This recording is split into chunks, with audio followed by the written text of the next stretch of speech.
সুপ্রিয় দর্শক, আসসালামু আলাইকুম। মন্ত্রিসভায় নতুন করে ৫ জন যুক্ত হয়েছেন। আগের একজন প্রতিমন্ত্রীকে পূর্ণমন্ত্রী করা হয়েছে, অর্থাৎ দুটি খালি মন্ত্রণালয়ে নতুন মন্ত্রী এসেছেন, দুটি মন্ত্রণালয়ে মন্ত্রী পরিবর্তন হয়েছেন এবং দুটি মন্ত্রণালয়ে নতুন করে প্রতিমন্ত্রী যুক্ত হয়েছেন। বিএনপি সরকারের ৬ মাসের মাথায় বলা যায় যে এটা একটা বড়সড় পরিবর্তন। এই ৬ মাসে এত বড় একটা পরিবর্তন হবে এটা অনেকেই এক্সপেক্ট করেননি। অনেকেই ভেবেছিলেন কিছু রদবদল হবে, কিন্তু ৫ জন নতুন করে মন্ত্রী প্রতিমন্ত্রী যুক্ত হবেন এটা অনেকেই ভাবেননি। কিন্তু এরপরেও বেশ কিছু প্রশ্ন এই মন্ত্রিসভাকে নিয়ে থেকে যাচ্ছে। অবশ্যই বিএনপি সরকার সিদ্ধান্ত নেবে তারা কাকে নিয়ে মন্ত্রী পরিষদ চালাবে বা মন্ত্রিসভা গঠন করবে, কাকে বাদ দিবে, কাকে ইনক্লুড করবে, এটা কমপ্লিটলি সরকারের ইচ্ছা। কিন্তু জনগণের মনে তো প্রশ্ন থাকে। এই প্রশ্নগুলো কি আমি একটু তুলি। জহিরুদ্দিন স্বপন, যাকে আপনি ৬ মাস আগে মনে করেছিলেন তিনি একটি মন্ত্রণালয় চালাতে সক্ষম এবং তাকে একটি গুরুত্বপূর্ণ মন্ত্রণালয়ের দায়িত্ব দিয়েছেন এবং ৬ মাসের মাথায় এসে তাকে সরিয়ে দিতে হয়েছে। আদতে বলতে গেলে দৃশ্যমান কোনো কিছুই তিনি কোনো অপরাধ করেননি, তারপরেও কেন তাকে সরে যেতে হলো, কী কারণে? আফরোজা খানম রীতা, তাকে কেন বেসামরিক বিমান এবং পর্যটন মন্ত্রণালয় থেকে সরিয়ে দিতে হলো?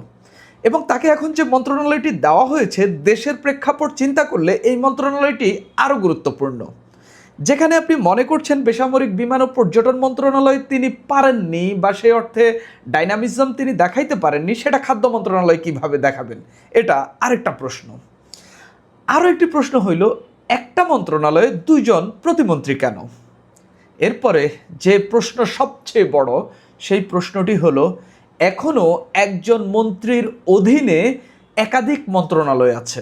কারো কারো অধীনে ৩টি মন্ত্রণালয় আছে, কারো কারো অধীনে ২টি মন্ত্রণালয় আছে, যেগুলোর কোথাও কোথাও ইতিমধ্যে স্থবিরতা দেখা গেছে এবং কার্যক্রম খুব বেশি দেখা যাচ্ছে না। সেগুলো তো কেন রদবদল করা হলো না? এখানেই যে মন্ত্রী পরিষদে যে রদবদলটা হলো, ২১ আগস্ট যে রদবদল হলো, এই রদবদলের মধ্য দিয়েই একটা ইঙ্গিত হলো যে রদবদল আরও হবে। মানে যাদের কাছে একাধিক মন্ত্রণালয় রয়েছে, যেহেতু সেখানে পরিবর্তন আসেনি, সেখানে পরিবর্তন আবার আসবে। মানে আবারও মন্ত্রী পরিষদে বা মন্ত্রিসভায় রদবদল আসবে। তা আমি এই প্রশ্নগুলোর জবাব খুঁজি। প্রথমেই আসি জহিরুদ্দিন স্বপনের বিষয়টা। আমি কালকে কিছু বিষয় আলোচনা করেছি, কিছু আলোচনা আছে, কিছু সমালোচনা আছে, সব মিলিয়ে আমি সেটা আলাপ তুলেছি। আজকে একজনে একটা জরিপ করেছেন, সাংবাদিক মাসুদ কামাল। তিনি তার ইউটিউব চ্যানেলে এই জরিপটি দিয়েছেন যে জহিরুদ্দিন স্বপনকে কেন সরিয়ে দেওয়া হলো। তিনি জাস্ট মানুষের মতামতটা দেখতে চেয়েছেন। সেখানে তিনি কয়েকটি অপশন দিলেন মানুষের জন্য, যে তিনি সবচেয়ে অযোগ্য ছিলেন। দ্বিতীয়ত হইল, অযোগ্যতা নয়, এখানে অন্য কোনো হিসাব কাজ করছে। তার চেয়ে অযোগ্য ও ক্ষতিকারক অনেকেই আছে, কিন্তু তাদেরকে সরানো হয় না। তিনি অপশানগুলো দেখেন, তার অযোগ্যতা আছে। দ্বিতীয়ত, তার অযোগ্যতা নাই, অন্য কোনো খেলা এখানে হয়েছে। তৃতীয়ত যেটা, তার চেয়ে অযোগ্য লোক আছে কিন্তু তাদেরকে সরানো হয়নি, কিন্তু জহিরুদ্দিন স্বপনকে সরিয়ে দেওয়া হয়েছে। এখানে সবচেয়ে বেশি ভোট পড়েছে তার অযোগ্যতা নয়, অন্য কোনো হিসাব বা অন্য কোনো খেলার কারণে জহিরুদ্দিন স্বপনকে সরিয়ে দেওয়া হয়েছে। স্পষ্টত এখানে বিহাইন্ড দ্য ডোর বেশ কিছু ঘটনা ঘটেছে। আমি সবসময় একটা কথা বলি, রাজনীতিতে অনেক কথা আপনি জানবেন, সেটা আপনি নিজের খাতিরে বলেন বা ওগুলো কনক্রিটলি জানেন না বিধায়, বা আপনাকে কেউ কনফার্ম করেনি বিধায় আপনি বলতে পারছেন না একবারে যে আপনি এভিডেন্স দিয়ে বলতেছেন যে আমি এটা জানি, আমি দায়িত্ব নিয়ে বলছি, সেরকম না। তবে স্পেকুলেশন আছে। পর্দার অন্তরালে জহিরুদ্দিন স্বপনকে নিয়ে বেশ কিছু ঘটনা ঘটেছে, এরকম স্পেকুলেশন আছে। তো সেই কারণে তাকে সরিয়ে দিতে হয়েছে এবং সরিয়ে দিয়ে কিন্তু তাকে এখন প্রধানমন্ত্রীর রাজনৈতিক উপদেষ্টা করা হয়েছে। ইতিমধ্যেই প্রধানমন্ত্রীর বেশ কয়েকজন রাজনৈতিক উপদেষ্টা আছেন, এর মধ্যে মির্জা আব্বাস সাহেবও আছেন, যিনি এখন পর্যন্ত প্রধানমন্ত্রীকে কোনো উপদেশই দেননি। তো সেই জায়গা থেকে প্রধানমন্ত্রীর রাজনৈতিক উপদেষ্টা এগুলা অনেকটাই ইনঅ্যাক্টিভ একটা পদ। প্রধানমন্ত্রী মূলত মন্ত্রী পরিষদ থেকে বা মন্ত্রিসভায় মধ্য দিয়ে তিনি উপদেশ নেন, সরকারের কার্যক্রম ওইভাবে চালান, আর তিনি তার স্থায়ী কমিটির সঙ্গে কথা বলে দল এবং সরকারে কি কি কিছু করা যায় সেগুলো নিয়ে তিনি সিদ্ধান্ত নেন। এই রাজনৈতিক উপদেষ্টাদের কথা বলার পরিসর খুবই সীমিত, খুবই সীমিত। আমরা আগের আমলগুলোতেও দেখেছি অনেক উপদেষ্টা, কিন্তু কি উপদেশ দেন সেটা আমরা খুব আহামরি দেখতে পাইনি। অর্থাৎ এটা হইল যে এই জহিরুদ্দিন স্বপনকে সরিয়ে দেওয়া, স্পষ্টত তাকে সরিয়ে দেওয়া। এই গেল জহিরুদ্দিনের স্বপনের বিষয়। আপনি যদি আমাকে বলেন পেছনের খেলাটা কি, পেছনের খেলা ভাই একবারে আপনি সহজ ভাষায় বুঝলে, বিএনপির অনেক ত্যাগী নেতা আছেন যারা মনে করেছেন যে জহিরুদ্দিন স্বপনের চেয়ে তাদের ত্যাগটা বেশি, কিন্তু তিনি মন্ত্রী হয়ে গেছেন। তাদের অনেকেই বড় বড় নেতা যাদের বড় বড় আন্দোলনে বড় বড় ভূমিকা ছিল, তারা বড় কোনো কিছু পাননি। এই নিয়ে এক ধরনের সংক্ষুব্ধতা তৈরি হয়েছে। সেই সংক্ষুব্ধতার জায়গা থেকে দলের মধ্যে মানে হয় না যে জানানো যে হচ্ছে এটা ঠিক হয়নি, আমি তো পেতে পারতাম, বা ওই কোরামের লোকজন গিয়ে বলছেন, এইরকম ঘটনাগুলোর কারণেই হয়েছে। আফরোজা খানম রিতার বিষয়ে আমি গতকাল সিন্ডিকেটের কথা বলেছি।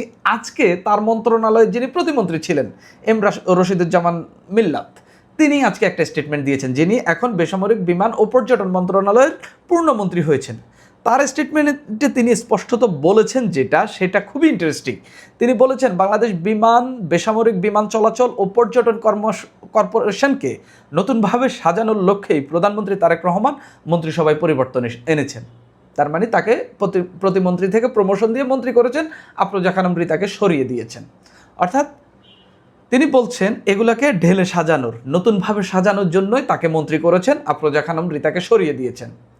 তার মানে আফরোজা খানম রিতাকে দিয়ে এটা নতুনভাবে সাজানো হচ্ছে না।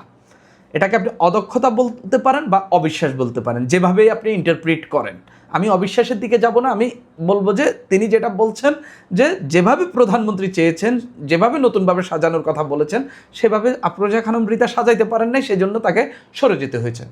এখন যে লোকটি বা যেই মন্ত্রী হিসাবে যিনি বেসামরিক বিমান ও পর্যটন মন্ত্রণালয় সামলাইতে পারেননি, বা সেখানে তিনি প্রধানমন্ত্রী যেভাবে চেয়েছেন সেভাবে পারেননি, তিনি খাদ্য মন্ত্রণালয়ে পারবেন কিনা? খাদ্য মন্ত্রণালয়ে এতদিন একজন প্রতিমন্ত্রী ছিল, যিনি আবার টেকনোক্রেট কোটায়, আব্দুল বারী, যিনি আবার জনপ্রশাসন মন্ত্রণালয়ের প্রতিমন্ত্রী। এই মন্ত্রণালয় আগে ছিল হাজি ইয়াসিনের কাছে, যিনি কৃষি মন্ত্রণালয় এবং মৎস্য প্রাণী সম্পদ মন্ত্রণালয়ের মন্ত্রী হিসাবে আছেন। তার থেকে এই মন্ত্রণালয়টি বহুদিন আগেই নিয়ে নেওয়া হয়েছে। তার কাজের চাপ হয়ে যাচ্ছে, এই কারণে পরবর্তীতে এটা আব্দুল বারীকে হচ্ছে এখানকার প্রতিমন্ত্রী করা হয়েছিল। এখন এটা নিয়ে দেওয়া হয়েছে আফরোজা খানম রিতাকে। তো প্রশ্নটা থেকে যাচ্ছে যে আপনি এক জায়গা থেকে যিনি পারেননি, আমি খুব অদক্ষতার কথা বলবো না, অক্ষমতার কথা বলবো না, নানান কিছু থাকতে পারে। আমি এই বিমান বিট বা হচ্ছে এয়ারপোর্ট বিট যেই সব সাংবাদিকরা এই বিটটি করেন, তাদের অনেকের সঙ্গেই কথা বলেছি। তারা অনেকেই বলেছেন আফরোজা খানম রিতা খুবই সৎ ব্যক্তি এবং তিনি আসলে সিন্ডিকেটের সঙ্গে পেরে ওঠেননি। এবং তার প্রতিমন্ত্রী, তার অধীনে যিনি প্রতিমন্ত্রী ছিলেন, এখন তিনি যে স্টেটমেন্ট দিলেন, তার কথারও ইঙ্গিতও এরকম যে আফরোজা খানম রিতা মানে ঢেলে সাজাবেন প্রধানমন্ত্রী, এই জন্য আফরোজা খানম রিতাকে সরিয়ে দিয়েছেন। তো তাকে দিয়ে ঢেলে সাজানো হবে না, এটাই মূল মেসেজ, কিন্তু এটাই। তো তিনি এখন খাদ্য মন্ত্রণালয়ে গেলেন। আমাদের দেশে খাদ্য মন্ত্রণালয় খুবই গুরুত্বপূর্ণ একটা মন্ত্রণালয়। এই দেশে খাদ্য খুব কম খাদ্যই উদ্বৃত্ত থাকে, আলু ছাড়া খুব আহামরি খাদ্য আমাদের উদ্বৃত্ত থাকে না। প্রচুর পরিমাণে আমদানি করতে হয়, প্রচুর পরিমাণে সরকারকে এখানে মজুত করতে হয়, এগুলোকে রেস্টোর করতে হয়। সেই জায়গা থেকে এই পরিমাণ বড় কর্মযোগ্য তিনি সামলাতে পারবেন কিনা, সেই জায়গায় তার দক্ষতা কতটুকু আছে, সেটা নিয়ে এখন আমার প্রশ্ন জাগছে। শুধু আমার না, অনেকেরই প্রশ্ন জাগছে। কেননা তিনি আগের মন্ত্রণালয়ে সো কল্ড কোট আনকোট কথায় ফেল করেছেন, সেই কারণে এখন এই আরও গুরুত্বপূর্ণ মন্ত্রণালয়ে তিনি কি করবেন? আমাদের বিমান যদি এক মাসে ধরেন 20 কোটি টাকা লস করলো, দেশের কি খুব আহামরি ক্ষতি হবে? আমি চাই না এটা ক্ষতি হোক। বা ধরেন যে একটা ফ্লাইট মিস হইল, আমাদের খুব আহামরি ক্ষতি? অবশ্যই বিমান মন্ত্রণালয় খুবই গুরুত্বপূর্ণ মন্ত্রণালয়। বা আমরা একটা পর্যটন স্থান ওপেন করতে গিয়ে এটা 6 মাস ডিলে হইল, দেশের কি খুব আহামরি ক্ষতি হবে? কিন্তু যদি একটু খাদ্য সংকট পড়ে, এই প্রশ্নটা থেকে যাচ্ছে। আমি বিশ্বাস করি আফরোজা খানম রিতা পারবেন, কিন্তু এই যে স্পেকুলেশনগুলো তৈরি হচ্ছে, বিশেষ করে মন্ত্রীর কথায়, রশিদুজ্জামান মিল্লাতের কথায়, এবং তাকে সরিয়ে দেওয়ার যেভাবে সরিয়ে দেওয়া হয়েছে, তিনি একটা মন্ত্রণালয় সামলাচ্ছিলেন, সেখান থেকে আমি বলছি যে এখানে এই প্রশ্নগুলো উঠছে। এরপরে পররাষ্ট্র মন্ত্রণালয়, বাংলাদেশে একটা নজিরবিহীন ঘটনা ঘটেছে। একটা মন্ত্রণালয়ে 2 জন প্রতিমন্ত্রী একসঙ্গে, কিভাবে কাজ ভাগবাটোয়ারা হবে এটা নিয়েও প্রশ্ন থাকছে। তবে আমার কাছে মনে হচ্ছে এরিয়া ওয়াইজ ভাগ করে দেওয়া হবে, এরিয়া ওয়াইজ, বা একজন দাপ্তরিক কাজ দেখবেন, আরেকজন ইন্টারন্যাশনাল কাজ দেখবেন, এরকমও হইতে পারে, নানান কিছু ঘটতে পারে। কিন্তু এখানে ক্ষমতার দ্বন্দ্বটা বা হচ্ছে কি ঘটতে পারে এগুলো নিয়ে নানান প্রশ্ন থাকতে পারে। আবার এখানে দুই প্রতিমন্ত্রী দেওয়ার কারণও আছে। আমাদের পররাষ্ট্রমন্ত্রী কিছুদিন পরে তিনি জাতিসংঘের যেটা তিনি নির্বাচিত হয়েছেন তিনি সেই কাজে চলে যাবেন, তিনি 1 বছরের জন্য ছুটিতে থাকবেন। সেই জায়গায় এখানে পররাষ্ট্র মন্ত্রণালয় সামলানোর জন্য লোকও লাগবে। হয়তোবা হুমায়ুন কবিরকে নেওয়া হয়েছে তাকে মানে ঘোষণা না দিয়ে হয়তো ভারপ্রাপ্ত মন্ত্রীর দায়িত্ব দেওয়া হতে পারে, সম্ভবত। ভারপ্রাপ্ত মন্ত্রী বলতে তিনি মেইন ক্যারেক্টার থাকবেন বলে আমার কাছে মনে হচ্ছে। শামা ওবায়েদ প্রতিমন্ত্রীর যে কাজ এতদিন যেভাবে তিনি ফাংশন করেছেন ঠিক সেভাবে খলিলুর রহমানের কাজগুলো হুমায়ুন কবির করবেন, এটা হচ্ছে আমার ইন্টারপ্রিটেশন। একাধিক মন্ত্রণালয়ে একজন মন্ত্রী, বিশেষ করে আমি যদি বলি বাণিজ্য মন্ত্রণালয়, শিল্প মন্ত্রণালয়, বস্ত্র ও পাট মন্ত্রণালয়, একজন মন্ত্রী। এই 3টা মন্ত্রণালয়ের মধ্যে শুধু একটা মন্ত্রণালয়ে একজন প্রতিমন্ত্রী আছেন, বাকি 2টা মন্ত্রণালয় খালি। অর্থাৎ এই 3টা মন্ত্রণালয় চালাচ্ছেন 2 জন। মানে খুবই ইন্টারেস্টিং, খুবই গুরুত্বপূর্ণ মন্ত্রণালয় বাণিজ্য মন্ত্রণালয়। বাণিজ্যের কী পরিমাণ সিন্ডিকেট এবং পণ্যের যেভাবে দাম বাড়ছে এগুলো সরকার কিন্তু খুব ভালোভাবে নিয়ন্ত্রণ করার কথা ছিল। টিসিবির পণ্য সরবরাহ, আরও নানান কিছু রয়েছে। শিল্প মন্ত্রণালয় খুবই, আমি সত্যিকার অর্থে আপনি যাকেই জিজ্ঞাসা করবেন, খুব বেশি কাজ দেখেনি, খুব বেশি শিল্প উন্নয়ন ঘটেনি, খুব বেশি এটা সম্প্রসারণ ঘটেনি। তারপরে আপনি বস্ত্র ও পাট মন্ত্রণালয় কীভাবে চলছে কেউ জানে না। মানে সবচেয়ে বড় প্রশ্ন, নতুন মন্ত্রী প্রতিমন্ত্রী নিয়েছেন, দরকার হলে আরও 2 একজন নিতেন। এখন প্রধানমন্ত্রী বাদে 51 জন আছেন। শেখ হাসিনার মন্ত্রী পরিষদে 62 জনও ছিলেন। কোনো বেগম জিয়ার মন্ত্রী পরিষদে 55 জনের বেশি সদস্য ছিলেন। কিন্তু প্রপারলি ফাংশন করতে হবে। আপনি পরিবেশ, বন ও জলবায়ু মন্ত্রণালয়ের কোনো কাজ দেখেছেন গত 6 মাসে? আমি দেখিনি। আরও 2টি গুরুত্বপূর্ণ মন্ত্রণালয়, প্রবাসী কল্যাণ মন্ত্রণালয়, শ্রম মন্ত্রণালয়, খুব আহামরি কাজ দেখতেছেন? নতুন করে শ্রমবাজার খুলতেছে, এটা অবশ্যই রাষ্ট্রীয় ব্যাপার, রাষ্ট্র হচ্ছে অন্যদের সঙ্গে সম্পর্ক তৈরি করবে। কিন্তু দেশে শ্রমবাজার খুলেছে, দেশের শ্রমিকদের জন্য কর্মসংস্থান তৈরি হচ্ছে, বরঞ্চ প্রতিদিন শ্রমিকদের চাকরি যাচ্ছে। প্রবাসীরা কি আগের চেয়ে বেটার ট্রিটমেন্ট পাচ্ছেন? শুধুমাত্র মারা গেলে খুব দ্রুত ফিরিয়ে আনা হচ্ছে, এই জিনিসটা দেখা যাচ্ছে। এর বাইরে সব কিছু আগের মতোই রয়ে গেছে। আরও যদি আপনি গুরুত্বপূর্ণ মন্ত্রণালয়ে যান, সড়ক পরিবহন মন্ত্রণালয়, রেলপথ মন্ত্রণালয়, তারপরে নৌ পরিবহন মন্ত্রণালয়, 3টা মন্ত্রণালয়ের একজন মন্ত্রী। নানান প্রশ্ন আছে, না মানুষের মধ্যে নানান প্রশ্ন আছে। এবং আমি তো ইউটিউবিং করতেছি এবং ইউটিউবে কন্টেন্ট দিচ্ছি, অনেকের কন্টেন্ট আমি দেখি। অনেকে বিদ্যুৎ ও জ্বালানি মন্ত্রীর পরিবর্তন চাচ্ছেন, অনেকে বলছেন তিনি পারতেছেন না। আমি তাদের সঙ্গে একমত না। আমি মনে করি যে এই ক্রাইসিসের মধ্যে তিনি যা করছেন এখন পর্যন্ত ভালোই করছেন।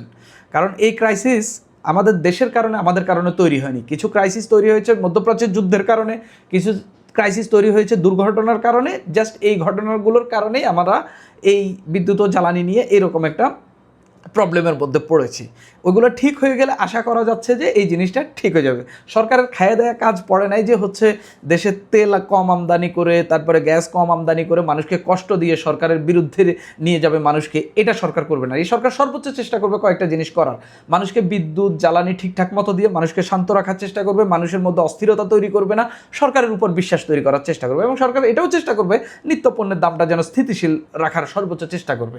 আর যদি সেটাও না পারে, সরকার হচ্ছে নিজেদেরকে মাথা নত করে সরকার মানুষের কাছে সামনে নিজেদেরকে উপস্থাপন করবে, এভাবেই চলার চেষ্টা করবে।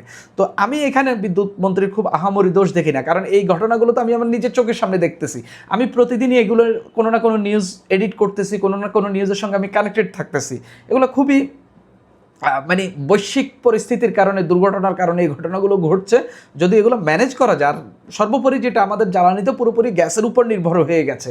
তো আমাদের গ্যাস কি প্রাকৃতিকভাবে কি আমরা কি সেই পরিমাণ গ্যাস উত্তোলন করতে পারি কিনা, আবার যে পরিমাণ গ্যাস আমদানি করে মানুষকে দিতে হবে সেই পরিমাণ গ্যাস আমরা আমদানি করতে পারি কিনা, বা সেই পরিমাণ এলএনজি আমদানি করে আমরা কি এখানে প্রসেস করে সেটাকে গ্যাস করার মতো সেই সক্ষমতা আমাদের আছে কিনা, সব কিছু আমাদের বিবেচনা করতে হবে। প্রতিদিনই আমাদের গ্যাসের চাহিদা বাড়ছে, প্রতিদিনই। সেই জায়গা থেকে এইগুলোকে মানে মিটিগেট করা খুব একটা সহজ। এই যে সরকার যে বলছে 2 বছর লাগবে, সরকার খুব রিয়েলিস্টিক্যালি বলছে। সরকার জানে যে তারা একটা নতুন একটা এসআরএফ তৈরি করবে, সেখান থেকে নতুন করে যদি আবার এলএনজি এনে যদি ওই কয়েকটা টার্মিনালের মধ্য দিয়ে যদি সাপ্লাই দেওয়া যায়, নতুন করে কূপ খনন করে বা হচ্ছে গ্যাস সন্ধান করে যদি পাওয়া যায়, সেগুলোর মধ্য দিয়ে সরকার চেষ্টা করবে। তবে মন্ত্রিপরিষদে বড়সড় পরিবর্তন এসেছে, প্রশ্ন থেকে যাচ্ছে, এবং এই পরিবর্তনই ইঙ্গিত দিচ্ছে নেক্সট আরেকটা পরিবর্তন হবে। যে পরিবর্তনটা হলো, যাদের কাছে একাধিক মন্ত্রণালয় আছে সেই মন্ত্রণালয়গুলোতে পরিবর্তন আসার ইঙ্গিতই হলো এই পরিবর্তন। সুপ্রিয় দর্শক, এখন এই পর্যন্তই।